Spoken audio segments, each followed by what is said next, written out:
사랑하는 성도님 여러분, 한 주간 동안 평안하셨습니까? 우리의 마음을 소원의 항구 또 예수님께로 향하게 하는 귀한 찬양을 인해서 하나님께 감사를 드립니다. 폭풍으로 시달린 몸, 이 길로 오시오, 이 길이요, 이 길이요. 정말 예수님만이 우리의 유일한 인생의 열쇠이시고 모든 문제의 열쇠이시고 또 해결제이 되시는 사실을 또 다시 한번 생각해야 하는 귀한 찬양입니다. 오늘은 마태복음 14장 13절로 16절에 있는 말씀으로 하나님 말씀 상고하도록 하겠습니다. 마태복음 14장 13절로 16절입니다. 우리 성경 가지신 분들은 마태복음 14장 13절로 16절을 함께 해주시면 감사하겠습니다.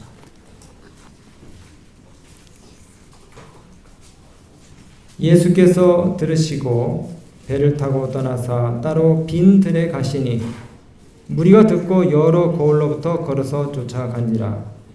예수께서 나오사 큰 무리를 보시고 불쌍히 여기사 그 중에 있는 병인들을 고쳐 주시니라. 저녁이 되매 제자들이 나와 가로되 이곳은 빈 들이요 때도 이미 저물었으니 무리를 보내어 마을에 들어가 먹을 것을 사 먹게 하소서. 예수께서 가라사대 갈 것 없다. 너희가 먹을 것을 주어라. 오늘 말씀의 제목은 그대의 보리떡을 예수님께 가져가라 하는 그런 제목으로 말씀을 나누도록 하겠습니다. 예수님이 베푸셨던 이 오병이어의 기적은 우리에게는 너무나 익숙한 이야기입니다. 여러분, 휴가를 낸 지 하루도 안 지났는데 회사에서 전화가 와가지고 사고 터졌다고 빨리, 기계가 멈췄다고 빨리 와서 수습을 해달라고 하면 기분이 어때요? 기분이 참 안 좋죠? 여행을 막 시작했는데 또 장례 터졌다고 빨리 오라 그러면 어때요? 부담이 되죠. 가게 하시는 분들은 가게 손님이 막 오다가 좀 뜸한 것 같아서 잠깐 방에 들어가지고 식사를 좀 하려고 한술 딱 떴는데 또 손님이 똑똑똑 두들기고 오면 어때요? 방해받지 않는 시간을 보내고 싶은데 나의 이 도움이 필요한 사람들이 나를 필요로 할 때에 우리 어떤 마음이 드십니까? 예수님이 지금 공중봉사에서 너무너무 지치시고 이제 고단한 그 몸을 회복하셔야 되는데, 좀 쉬셔야 되는데, 휴식이 필요해서 제자들과 함께 한적한 곳에서 좀 평화롭고 조용한 시간을 보내려고 하시는데 예수님의 소문을 듣고 또 사람들이 예수님을 지금 찾고 있어요. 예수님에게 도움을 좀 얻으려고. 우리 같으면 좀 짜증이 날 텐데, 여러분, 우리 자녀들에게도 우리 가끔 그러죠. 급하게 막 식사도 준비를 해야 되고 처리할 일들이 있어서 막 부산에게 왔다 갔다 하는데 애가 와가지고 자꾸 막 이 치맛자락을 붙들고 치근덕대면서 귀찮게 하면은 엄마가 뭐라고 얘기합니까? 아이 좀 잠깐 저리가 있어. 엄마 힘들게 일하는 거 안 보여? 왜 너는 꼭 이 상황에서 그런 질문을 이렇게 하느냐고 이렇게 하면서 우리가 좀 핀잔도 주고 짜증도 낼 수 있습니다. 근데 예수님은 이렇게 몰려드는 군중들을 보시면서 그 영혼들의 영혼의 갈망과 필요를 보시고 그 마음 가운데 있는 여러 그들의 그 애절한 어떤 그 도움을 호소하는 이 마음들을 보시면서 목자 없는 양같이 유리하는 백성들을 너무나 측은하게 여기셨다는 거예요. 너무나 측은하게. 그러면서 예수님이 이 목자 없는 양같이 들에 유리하는 백성들이 불쌍해 보였다고 성경은 기록하고 있습니다. 불쌍해 보였다. 그래서 주님이 너무 피곤하고 힘드시지만은 자신의 그 피곤과 휴식에 대한 필요도 잊은 채 다시 군중들 앞에 서셨어요. 여러분, 우리가 사람을 대할 때에 때로 참 피곤할 때가 있습니다. 근데 우리가 예수님처럼 이런 마음으로 우리 주변에 있는 사람들을 대해야 되는 것이에요. 내가 좀 피곤하고 지쳐도 나를 필요로 하는 사람들이 옆에 있으면은 그 사람들에게 열과 성을 다해서 공대하고 그들의 필요를 살피면서 도움을 주기에 적극적으로 나설 수 있는 영적 활력이 충만한 넉넉한 마음의 태도를 지닌 그리스도인이 되어야 된다는 것입니다. 근데 우리 에너지가 한계가 있죠. 내가 좀 충전이 되고 내가 좀 힘이 있어야지, 활기가 있어야지 교회 활동도 하고 다른 사람도 돌보기도 하는데, 내가 아프고 피곤하고 또 내 근심 걱정이 머릿속에 가득 차 있고 염려가 있으면은 다른 사람들 동정하거나 그 다음에 도울 생각을 아예 접어버려요. 교회 일도 다 귀찮고, 진짜 뭐 우리가 오래 신앙생활을 했어도 내 주변 사람 돌아보는 거는 고사하고 내 자신도 주체할 수 없어가지고 막 휘청휘청거리는 그리스도인들이 있을 수 있다는 것이에요. 그래서 여러분, 날마다 기도해야 됩니다. 우리의 에너지는 한계가 있어요. 그래서 날마다 기도해야 돼요. 뭐라고 기도해야 되냐면, 주님, 한 사람 한 사람을 대할 때에 열과 성의를 다해서 정성과 사랑으로 예모 있게 대할 수 있게 해주세요. 우리 자녀들을 대할 때도 마찬가지입니다. 그냥 늘 보는 가족이니까 형식적으로 이렇게 대할 때가 저도 많아요. 근데 예수님이 어떻게 하셨는지를 우리가 생각하면서 공대하고 사랑으로 우리 주변에 있는 사람들을 대할 수 있는 그런 에너지가 여러분들에게 매 순간마다 충천하시게 되기를 간절히 바랍니다. 예수님이 그렇게 하셨다는 거예요. 길르앗의 유황 같은 자비로운 위로와 사랑과 지혜가 가득한 말씀을 늘 나눠주시고, 질병으로 시달린 자들에게 베푸신 그 생명과 치유의 기쁨이 우리 예수님에게는 넘쳐나셨어요.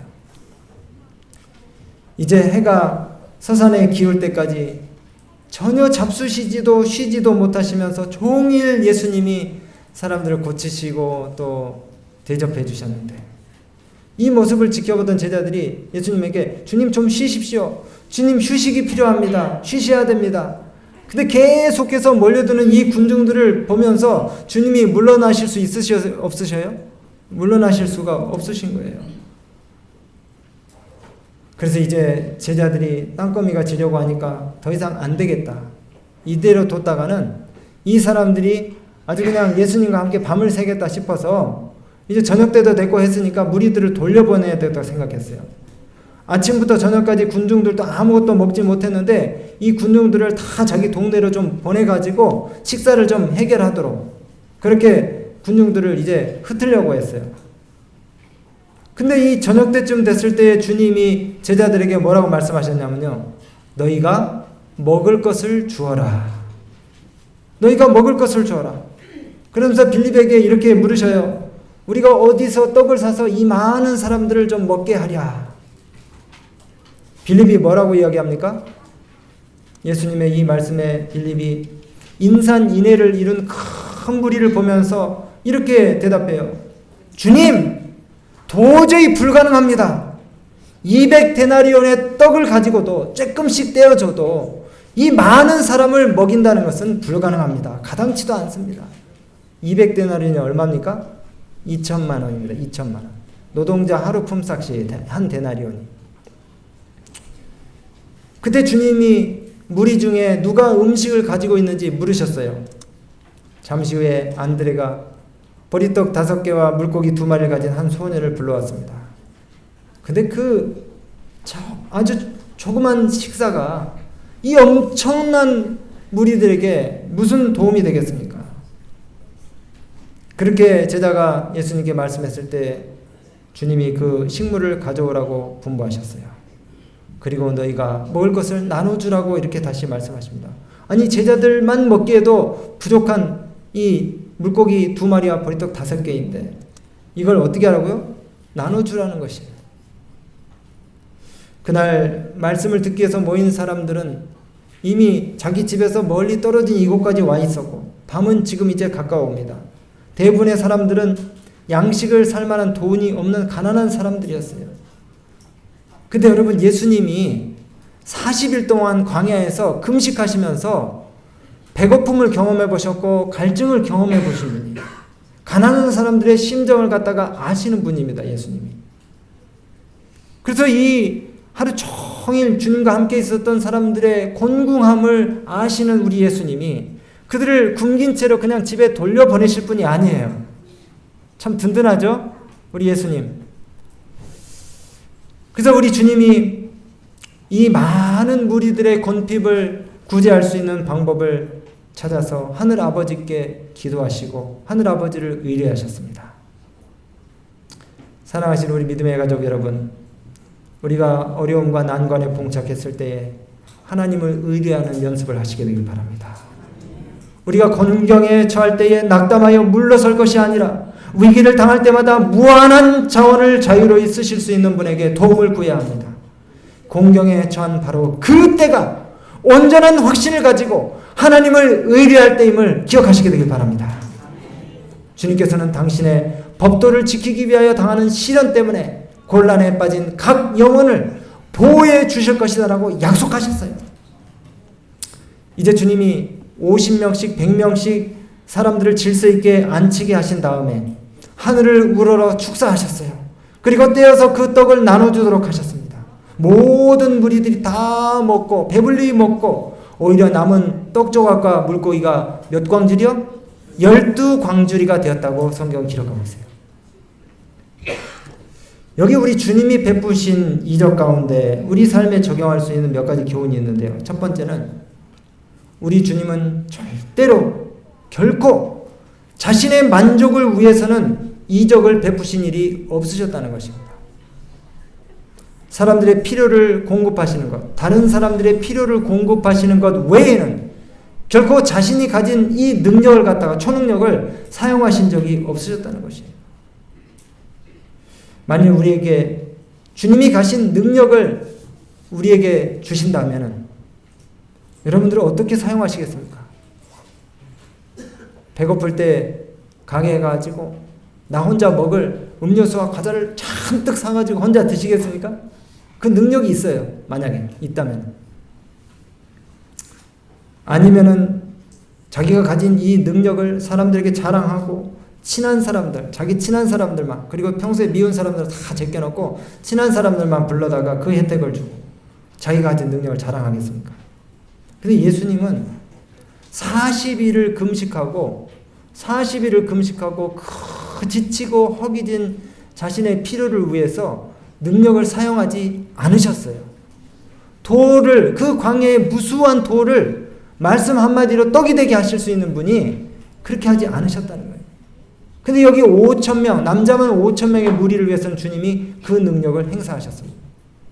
참, 우리가 이 예수님의 이 이적을 통해서 주의해야 될 이 교훈 가운데 하나가 바로 이것입니다. 엄청난 우리 생에 주시는 실물 교훈이에요. 우리가 소유하고 있는, 그리고 우리가 재량 행사를 할 수 있는 재물을 나 자신의 이기적인 만족을 위해서 쓸 권리가 우리에게 없다는 사실을 우리가 기억해야 합니다. 두 번째로 주님이 베푸신 음식은 아주 단순한 음식이었어요. 보잘것없는 음식입니다. 여러분, 요즘 우리가 얼마나 먹는데 열광합니까?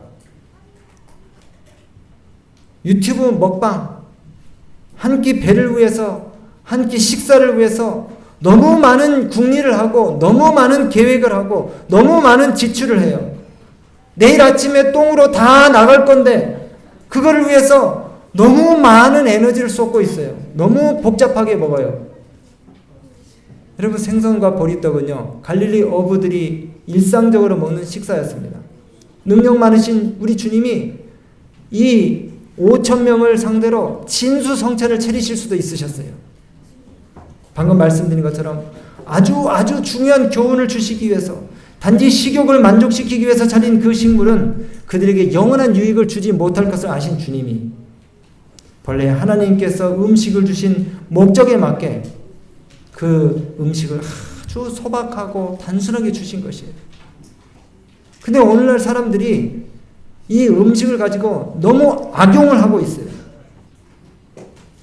단순하고 영양 있는 원래의 음식 양분을 가지고 너무 장난을 치고 변질을 시켜요.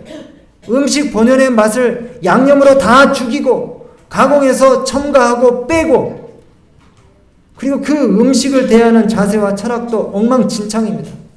탐식을 조장하고 음식을 통해서 낭비와 사치와 방종을 부추겨요. 세계에서 가장 비싼 음식 15가지를 찾아봤어요. 크래프트 와규 등심 318만 원. 우리 성곡교회 교우님들 25만 원이면은 떡잔치를 하는데 한 사람 입으로 들어가는 게 한 끼 318만 원. 이탈리아산 화이트 알바 트러블 송로버섯으로 만든 음식 1억 7,900만 원. 단상에서 써야 될 말이 아닌데 미쳤죠? 네. 좀 더 단계를 높여볼게요. 딸기 아르노 뉴올리언스 아르노 레스토랑에서 이 음식이 제공되는데 한 끼 44억 원입니다. 딸기로 뭘 어떤 장난을 쳤길래 44억 원. 이게 음식이 영양을 섭취해서 먹는 것이 아니고 과시하기 위해서 먹어요. 음식을 과시하기 위해서. 예수님이 결코 이 땅에 계실 때에 쾌락에 대한 욕망을 만족시킴으로써 백성들을 당신께 이끌려고 예수님이 속된 말로 이 엄청 그 간교한 기계를 쓰지 않으셨어요. 얘들아, 내가 30만 원짜리 뷔페를 사줄 테니까 나한테 와서 성경 공부해. 내 말씀을 1시간만 들으면 내가 50만 원짜리 식사 내가 준비해 줄게. 근사한 식당에 데리고 가지고 1시간만 내 말을 들으면은 내가 너한테 계속 이거 사줄게. 준비해 줄게. 예수님이 그렇게 안 하셨어요. 음식으로 유인하거나 유혹해서 영원한 양식을 갖다가 먹게 하지 않으셨다는 거예요. 여러분, 영적으로 채워지면요, 육신적인 입맛을 만족시킬 필요가 없어요. 여러분, 음식의 맛이 뭘로 결정이 됩니까? 음식의 맛이 뭘로 결정이 돼요? 향신료, 조미료로 결정이 됩니까? 음식의 맛은 제가 생각해 보니까 배고픔의 음식의 맛이 결정이 돼요. 네. 언제 음식이 가장 맛있나 봤더니 3일만 굶으면 됩니다. 그러니까 밥맛 없다고 반찬 없다고 투정하는 우리 아이들 있잖아요. 굶기세요. 우쭈쭈쭈쭈쭈 하면서 계속 그릇 들고 따라다니면서 먹이지 마세요. 먹기 싫다 그러면은 굶기세요. 굶겨야 돼요. 안 굶기고 계속 먹이니까 대들고 반항하고 고집 부리고 그러는 거예요. 여러분, 우리 자녀들 두세 끼 굶어도 안 죽습니다. 아이들 절대 측은하게 불쌍하게 생각하지 마세요. 영적인 유익을 위해서 아이들이 부양받지 못하고 그 다음에 먹임을 입지 못하는 거, 그걸 걱정해야지. 왜 맛있는 거 못 사줘가지고 그렇게 안달복달하고 불안해하고 그래요. 얘들 절대로 맛있는 거 사주려 하지 마시고 차라리 그거 있으면 하나님의 창고에 드리세요. 장선 일대에서 5번째로 부자였던 한 장로님이 수십억 대의 재산을 가졌는데 하나님 사업에 너무 인색했어요. 교회에서 사람이 있는데도 불구하고 불 켠다고 지팡이로 막 때리고 막 이렇게, 그 다음에 사역자를 초청을 해야 된다고 모든 교인들이 그렇게 합회에 사역자를 요구하고 이렇게 했는데도 그거를 거부하셨어요. 그래서 그 자손 때 모든 재산이 다 날아갔어요.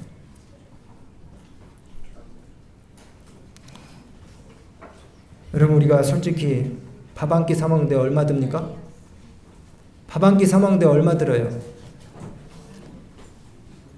저는 그 맨 싼 거를 많이 찾아서 7,000원짜리, 8,000원짜리도 있는데 요즘 밥값이 진짜 장난이 아니더라고요. 13,000원씩, 13,000원씩. 그 다음에 가족들 외식하면 18,000원짜리, 20,000원짜리 안 사 먹을 수 없을 정도로 음식값이 올랐어요. 근데 우리가 설교예배 시간에 하나님 앞에 드리는 헌금은 얼마입니까? 네. 진짜 우리가 시내 나가서 밥 한 끼 사 먹는 것만 또 못하게 우리 하나님을 대우하지 않나, 그런 생각이 들어요. 여러분, 만약에 우리가 단순한 식습관을 가지고 아담과 하와처럼 자연 법칙에 맞게 살았더라면 이 세상 한쪽에서 너무 많이 먹어서 고혈압, 당뇨, 심장병 생기는 일이 없었을 것입니다. 또 한쪽에서는 너무 못 먹어서 영양실조, 각기병, 구루병 걸리는 사람들이 없었을 것입니다. 여러분, 한 해 동안 이 세상에서 버려지는 음식이요 1천조 원이랍니다. 1천조 원. 음식 제발 버리지 마세요. 음식 버리지 마세요. 지금 우리 교회에서 5년 동안 수학운동 한 번도 안 했어요. 우리가 건축 부채 갚는다 그래가지고 수학운동을 한 번도 안 했어요. 이게 얼마나 이 말씀 준비하면서 마음에 부담이 되는지. 수학운동. 그게 뭐 어떻게 쓰여지든지 상관없이 정말 저 우리 지구 반대편에서 굶어 죽는 그 사람들에게 한 끼 식사라도 그게 되게 하게끔 내가 정말 이 연말에 1년 내내도 아니고 연말에 딱 한 번 하는 수학운동 해야 되겠다. 요즘은 하도 음식값이 오르고 막 이렇게 하니까 싼 거 먹자고 제한하는 것이 머쓱할 정도로 이제 이 사람들의 이 재정관념이 돈에 대한 그 인식이 완전히 이 관념 자체가 없어져 버렸어요. 물론 우리가 상대를 대우하고 잘 대접하려는 그런 성의도 무시하지 말아야 됩니다. 상대를 존중하는 마음으로 우리가 값어치 있는, 격이 있는 그런 대접을 할 때도 있어요. 할 때가 필요할 때도 있어요. 근데 제가 사회 사람들도 그렇고 또 심지어는 뭐 우리 교회 다녀도 가끔 어떤 그 곳에 이렇게 가면은 이렇게 대접을 해준다고 하는데 뭐 법인카드라든가 공금으로 비싼 거를 사주려고 그래요. 네. 절대 그럴 필요가 없어요. 여러분 9월 29일이 해마다 9월 29일이 어떤 날인지 아세요? 9월 29일. 9월 29일은 음식물 쓰레기의 날입니다. 음식물 쓰레기의 날. 그거 달력에다 좀 동그라미 쳐놓고 집에서 9월 29일 날은 밥 한 톨도 밥상에 떨어지지 않도록 훈련을 좀 하시기 바랍니다. 잠만 남기지 않기 운동을 해요. 그날에. 이 음식물 쓰레기가 얼마나 많이 나오냐면은 지구 7바퀴 반 돌 수 있는 양의 음식물 쓰레기가 나온대요. 해마다.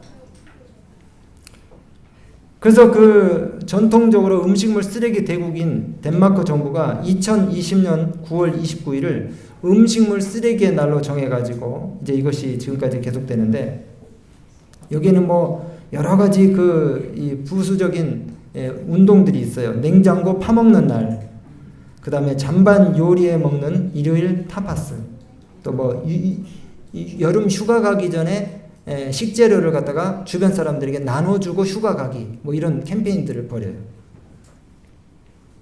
유엔 집계에 의하면은 40톤짜리 화물차 2,500만 대, 2,500대가 아니라 2,500만 대분의 음식이 버려지고 있다는 것이에요. 그리고 있잖아요. 법이라는 게 세상을 살리는 법이어야 되는데 세상법이 사치와 낭비를 조장하는 법이 많아요.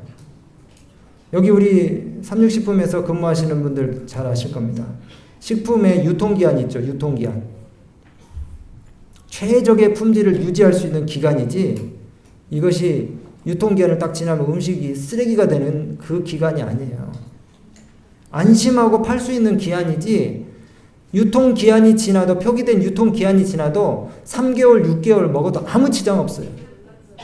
품질이 그대로 유지됩니다.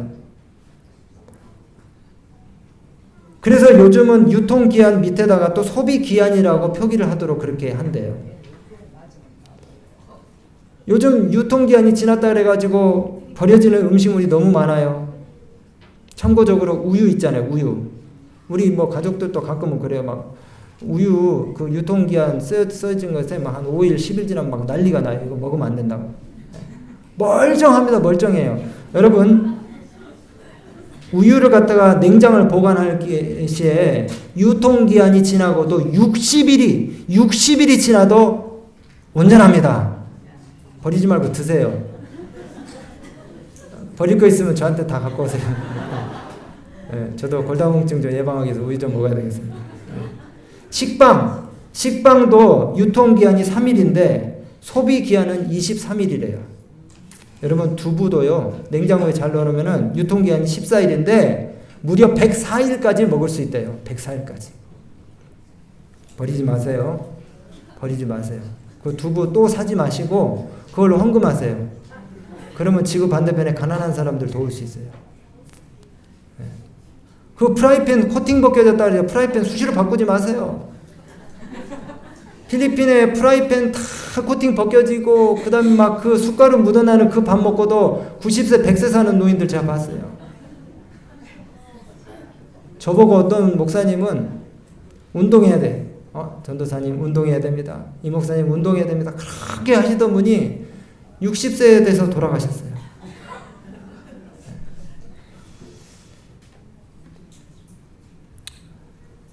우리 교인들이요 건강에 대한 상식이 너무 많아서 탈이에요. 제가 어떤 그 유튜브 설교 채널에 들어가서 봤더니 거기에 뭐 다양한 분야의 설교들이 쭉 있는데 뭐 건강에 대해서, 가정에 대해서, 그 다음에 뭡니까 이 예언에 대해서, 전도에 대해서, 선교에 대해서 쭉 설교 카테고리가 있는데 여러분 어떤 설교가 조회수 제일 많은 줄 아세요? 건강에 관한 설교는 조회수가 막 2만 3만 회인데 선교에 관한 설교의 조회수는 아주 조회수가 낮고 전도에 관한 조회수는 아주 낮아요. 오늘 먹는 걸 자꾸 얘기에 대해서 또 이런 말씀을 드려서 좀 이게 좀 앞뒤가 이해가 좀 안 되실 수도 있는데 우리가 정말 이 먹는 것 때문에 너무 시험을 받지 마시게 되길 바랍니다. 여러분 보리떡과 물고기 식사는 무리들이 경험했던 예수님이 베푸신 이적 가운데 가장 평범하고 수수하고 빈약한 식사였을지 모르지만 그것은 너무나 그들에게 만족을 줬던 충분하고 넉넉한 식사였습니다. 왜냐하면 세상의 재물보다 훨씬 더 좋은 것, 예수님의 임재를 얻게 되는 영속적인 평안이 그들에게 그 순간 경험되었기 때문인 것이에요. 영속적인 평안, 영적인 배부름을 그들이 경험했기 때문에 그렇습니다. 여러분 우리 교회에서 어린 자녀들로부터 어른에 이르기까지 여러분들의 영적인 수준이 한층 업그레이드 되어서 육신적인 양식을 위해서 우리가 사는 것이 아니고 예수님 한 분만으로도 우리가 충분해하고 만족하고 감사할 줄 아는 그런 그리스도인이 되기를 우리 모두가 결심하게 되시기 바랍니다. 여러분 오늘도 우리가 보리떡 5개와 물고기 2마리의 기적을 계속 경험하고 있지 않습니까? 오늘 우리 입속으로 들어가는 음식들이 다 어디서 난 겁니까? 다 땅에서 난 수산물들이에요. 그 수산물들이 싹이 트고 자라나도록 하신 분이 누구십니까? 제가 지난주에 화단에 화초 양귀비 꽃이 하나 피려고 하길래 빨리 피게 하려고 이 꽃봉오리를 갖다가 벌렸어요. 네. 근데 안 피더라고요. 네. 꽃이 찢어지기만 하지 안 피더라고요. 네. 기다려야 돼요. 기다려야 돼요. 하나님의 능력이 작용을 하지 않으면은 이 맺혔던 열매도 안 익고요. 그 다음 맺혔던 꽃봉오리도 안 핍니다. 절대로. 하나님의 능력이 작용하지 않으면 우리 입속에 음식이 들어갈 수가 없어요. 하나님께서 제공해 주시는 햇빛과 공기와 날마다 무수한 사람들이 이 땅의 그 능력을 의지해 가지고 밭에 산물 들어가다 먹고 살 이것들이 다 하나님께로부터 오는 거예요. 모든 축복이 빛들의 근원이신 우리 아버지께로부터 내려오는 것입니다. 근데 우리가 하나님의 은혜로우신 이 선물들을 매일같이 기대하면서 너무나 이기적인 목적을 위해서 이런 것들을 남용하고 그 다음에 우리에게 주어진 이 축복이 오히려 저주가 되고 있다는 것이에요. 참 다행인 것은 부자나 가난한 자나 하루에 3끼 먹게 된 것이 너무 다행인 것이에요. 부자는 60끼 먹어도 하루에 60끼 먹어도 소화가 된다 그러면 이건 너무 불공평할 거 아닙니까? 근데 아무리 많이 재산이 쌓여 있어도 하루 3끼 먹게 된 것이 하나님 참 감사하고 공평하셔서 너무 감사합니다. 여러분 해변에서 소박한 식사가 끝났을 때 무한한 능력을 가지신 우리 주님께서 이제 다 해산 그랬습니까? 아니면은 남은 것을 다 거두어라. 남은 조각을 다 거두어서 버리는 것이 없게 하라. 이렇게 말씀하셨습니다. 후자죠? 남은 것이 다 버려지지 못하도록 거두어서 그 조각들을 다 거두어두라고 그렇게 말씀하셨어요. 시대의 소망이 이렇게 기록하고 있습니다. 아무것도 낭비해서는 안 된다. 우리의 현세적인 이익을 하나라도 잃어버려서는 안 된다. 인간의 유익을 위하여 도움이 되는 것이라면 어떤 것이라도 소홀히 하지 말도록 하라. 세상에 배고픈 자들의 필요를 구제할 수 있는 것은 무엇이든지 다 거두어 드리도록 해라. 그리고 영적인 사물에 있어서도 그 조심성을 갖추도록 그렇게 말씀하셨어요. 여러분, 예수님이 그렇게 정말 그 해변에서 양식을 나눠주셨을 때에 그 양식을 받아먹었던 사람들이 어떤 생각을 했을까요? 예수님 말씀을 들을 때도 그렇고 떡을 얻어먹었던 사람들이 어떤 생각을 했냐면 자기 집에 이 집회에 참석하지 못한 집에 두고 온 가족들을 생각했을 거예요. 이 말씀 우리 아이한테 들려줬어야 되는데, 이 말씀 우리 남편한테 들려줘야 되는데, 이 정말 좋은 말씀을 우리 친척들한테 들려줬어야 되는데, 그리고 또 주님이 나눠주신 그 육신의 필요를 위한 떡도 어떻게 했습니까? 조금이라도 남은 게 있으면 좀 남겨다가 살짝 호주머니에 넣어서 갖다 주면서 오늘 우리 예수님께 이런 말씀을 들었어. 이 떡을 먹고 너도 이 예수님의 교훈을 함께 좀 명심하고 살았으면 좋겠어. 이렇게 아마 마음에 조바심이 생겼을 것입니다. 부스러기 같은 바구니를 모았을 때에 사람들은 집에 있는 친구들을 생각했다고 그랬어요. 그리고 그리스도께서 축복하신 그 축복의 떡을 자기의 가족들과 나누기를 원했다는 것입니다. 여러분, 오늘 저는 말씀을 이제 정리하면서 우리에게 평생 동안 허락된 자원들을 아끼고 절약해서 도움이 필요한 자들에게 나눠주기로 결심하시게 되기를 간절히 바랍니다. 그리고 우리가 모은 그 모든 재화들을 복음을 전하는 도구로 사용하라는 주님의 명령에 순종하시게 되기를 바랍니다. 너희는 온 천하에 다니며 두루 다니며 만민에게 복음을 전파라고 하셨잖아요. 우리가 빈손으로 가지 아니하고 하나님 말씀을 가지고 그 다음에 우리에게 주어진 그 재화들을 활용해서 선물을 가지고 사람들이 가서 복음을 전해야 되는 것이에요. 사랑을 나눠주고 그들에게 그리스도의 영광을 갖다가 선포해야 되는 것입니다. 여러분, 오늘 이 말씀 가운데 보면요, 이 말씀 가운데 보면은 우리가 이 세상을 살면서 그렇게 바라는 우리 자녀들을 바라보면서 우리가 그렇게 바라는 세속적인 성공을 보장하는 어마어마한 교훈이 여기 또 들어있어요. 여러분, 공부 안 하고 펑펑 노는 미국 아이들이 나중에 한국의 정말 유수한 대학을 나온 학생들보다 더 성공을 하는 이유가 뭔지에 대해서 고려대학교 석좌 교수인 조벽 교수가 이렇게 얘기를 했어요. 우리 한국의 교육은 이렇답니다. 어릴 때에 애들 기 살려준다고 오냐오냐 하면서 좋은 옷, 좋은 음식, 좋은 장난감 사주면서 조동버릇으로 키우면서 해달라는 대로 다 해줘요. 그러면서 한계를 긋지 않습니다. 그러다가 아이가 사춘기가 와서 거세게 반항하면 그때 잡으려고 그래요. 그리고 어떻게 해든지 고액 과외를 시키고 기숙학원을 보내가지고 명문대를 보냅니다. 그렇게 해놓으니까 이놈들이 정치판이나 경제계에 가가지고 나라의 지도적인 위치에 올라가가지고 온통 자기밖에 모르는 그 이기심을 가지고 세상 사람들 갖다가 굴림하는 거지. 세상 사람들 위해. 근데 여러분, 하버드 대학이 원하는 인재상은 뭐냐? 하버드 대학에서는 어떤 인물을 뽑느냐? 기여할 줄 아는 사람, 쓸모 있는 사람, 그리고 자기 주변에 있는 사람에게 이익을 끼치는 사람. 내가 누군가에게 이런 일을 했을 때는 그 사람 옆에 가고 싶어요? 안 가고 싶어요? 가고 싶죠. 당연한 거 아닙니까? 그 사람과 같이 있고 싶고 살고 싶고 그 다음에 또 그 사람과 같이 일을 하고 싶은 거죠. 이게 바로 성공이고 행복인 것이에요. 나의 존재 이유와 가치를 보다 의미 있게 해주는 것은 내가 다른 사람에게 기여함으로써 그 사람이 나와 함께 있고 싶어하는 것. 이것이 바로 성공과 행복이라는 두 마리 토끼를 다 잡는 방법이라는 것이에요. 그러니까 주님이 아까 뭐라고 하셨습니까? 네 가진 것을 다 뭐 하라고요? 나눠주라고 그랬어요. 나눠주라고. 이것이 바로 한국의 부모들이 추구하는 인재상과 미국의 하버드생들의 인재상과 다른 점입니다. 우리가 우리에게 주어진 기회와 가능성과 재화와 재정을 알뜰하게 사용하고 그것을 아껴서 그 모든 것을 또 다른 필요를 위해서 사용해야 됩니다.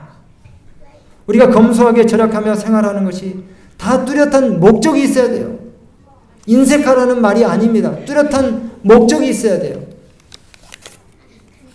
이 종이컵 있잖아요. 종이컵이 쓰레기통에 무수하게 버려지는 것이 참 마음이 아파요.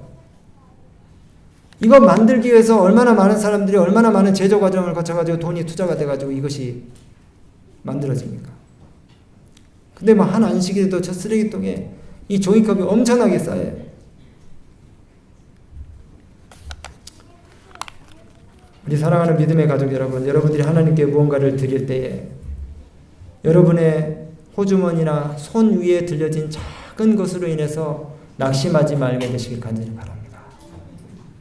우리 교회가 어린이 사업도 해야 되고 청소년 사업도 해야 되고 20대 40대 사업도 해야 되는데, 그리고 건물 하자 보수도 해야 되고 주차장 부지 확보를 위해서 자금도 마련해야 되는데, 구도자들도 섬겨야 되고 지역사회 봉사를 해야 돼. 막대한 자금이 필요한데 우리 수중에 적은 재정밖에 없는 것을 볼 때에 우리의 마음이 무거워지고 우리의 믿음이 연약해지지 않습니까?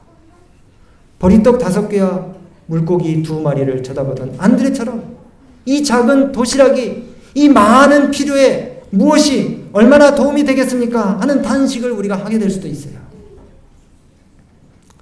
그렇지만 여러분, 이걸 생각해 봐야 돼요. 내 자신의 소비 행태를 먼저 살펴보고, 나는 나의 삶에 있어서 나의 필요 이상으로 과도하게 지출하고 낭비하는 것이 있지 않나 생각해 봐야 되는 것입니다. 얼마든지 하나님 앞에 계속해서 주님 오실 때까지 우리가 드릴 것이 있을 수 있는 것이에요. 우리가 가진 것을 다른 사람에게 나눠주기를 꺼려하고 하나님의 사업에 동참하는 것을 우리가 주저하고 있지는 않은지, 너희가 먹을 것을 주어라. 이것은요, 선택이 아니고 주님의 명령입니다. 주님의 명령이에요. 우리가 하늘의 생명 양식을 배고픈 자들에게 나눠주는 일과 그리고 주님의 사업에 예수님과 협력하는 일, 이것은 주님께서 우리에게 주신 명령이에요. 우리가 기분 좋으면 하고 기분 나쁘면 안 하는 것이 아닙니다. 명령인 것이에요.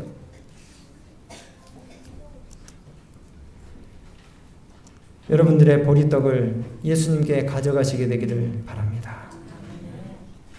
예수님이 돈이 없어서 우리에게 손을 내미시는 분이 아니셔요.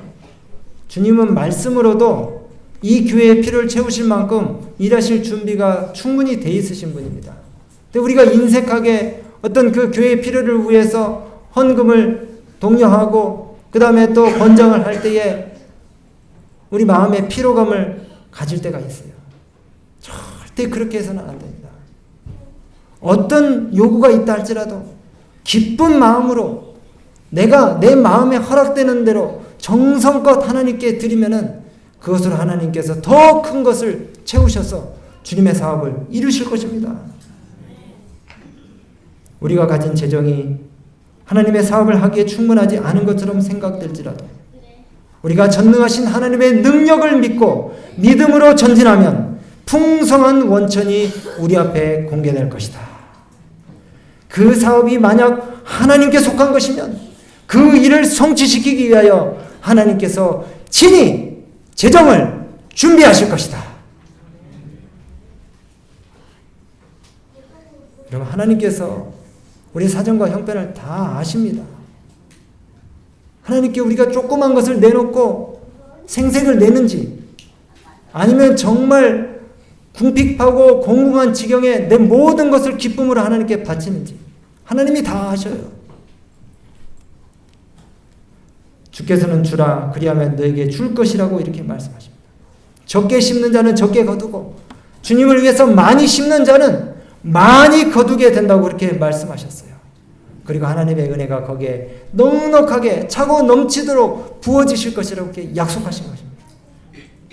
여러분, 우리 교회에 필요가 계속 있는 것에 대해서 여러분들이 피로해하지 마시게 되길 바랍니다. 하나님이 다 알아서 하실 거예요. 주차장 확보를 위해서 우리가 재정이 필요하다, 그래서 우리의 헌신이 필요하다, 그러면 아무도 헌신 안 해도 하나님이 하실 것입니다. 하나님이 하실 거예요. 근데 우리가 뒤에서 우리 마음에 내키지 않는 생각들을 갖다가 다른 사람들과 나눌 필요가 없는 것이에요. 하나님이 하셔요.